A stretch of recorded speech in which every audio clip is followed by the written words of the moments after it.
Still rocking that RTX 3070 from the pandemic days? Respect, those cards held up. But it's 2025 now, and the game's changed. With AI upscaling, frame gen, ray tracing 2.0, and GPU-powered creation tools, your graphics card needs to be more than just strong. It needs to be smart. I've tested everything from budget beasts to flagship monsters, and today we're breaking down the 5 GPUs actually worth buying this year. Let's dive in.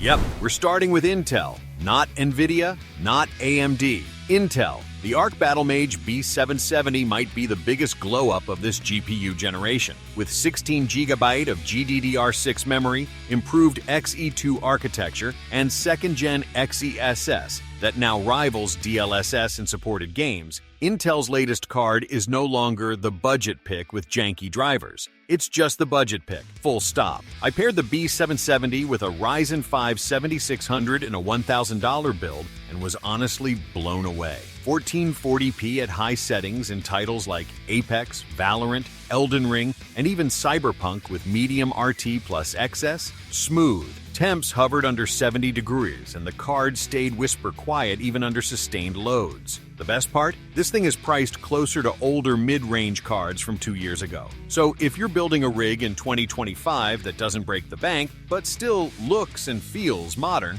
Battlemage B770 is the budget GPU that finally feels like it belongs in the conversation. The RX 7900 GRE is like that one player in your team who doesn't talk much, but carries the game. Originally launched as a limited edition card, AMD made the smart move and released it globally, and gamers everywhere should be thankful. For under $600, you get 80 compute units, 16GB VRAM, and excellent raster performance that beats the RTX 4070 Ti in many titles. Add in FSR 3 with frame gen, and this thing becomes a legit 4K contender, especially if you're not chasing Ultra RT or DLSS. What stood out most to me was how efficient this card was. I ran it in a compact ITX case alongside a 7800X3D, and it held stable temps and quiet acoustics, even in heavier games like Starfield and Spider-Man Remastered. It also plays nice with lower wattage PSUs, which makes it perfect for small form factor builds. If you're Team AMD or just tired of green team pricing,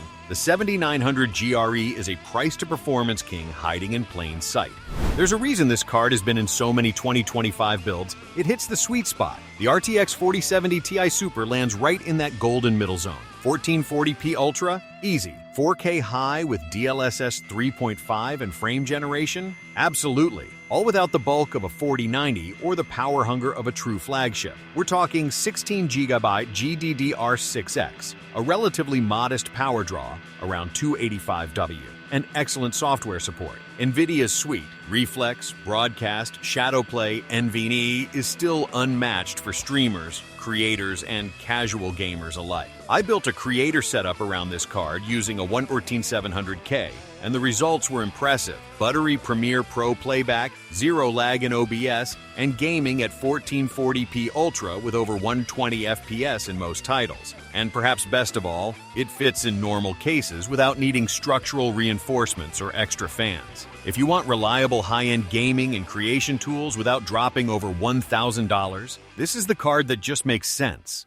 You already knew this one was coming. The RTX 4090 Super is still the GPU everyone measures against, and for good reason. With 24GB of blazing fast GDDR6X memory, dual AV1 encoders, AI-enhanced everything, and DLSS 4.0 plus Frame Gen 2. It's not just about gaming anymore, it's about everything. From real-time 3D rendering and Blender workflows to training local AI models, this card handles it all and still drops 160 plus FPS in 4K Ultra in games like Doom Eternal or Fortnite with full RT.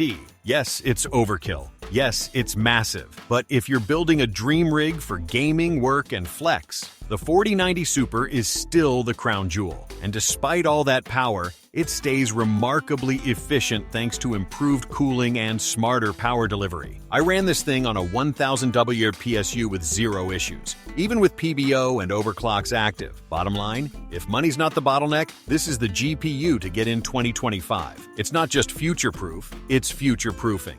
So that's it, your top 5 gaming GPUs of 2025, no fluff, no filler. From Intel's Underdog B770 to the brute force might of the 4090 Super, there's a card here for every gamer, builder, and content creator out there. Now it's your turn. Which card are you eyeing this year? AMD's back with a vengeance. Intel's making moves. Nvidia's still the boss, but for how long? Drop your thoughts down below. Let's talk hardware. And hey, if this list helped you even a little, smash that like, maybe subscribe, and I'll see you in the next one. Build clean, game mean, stay crispy.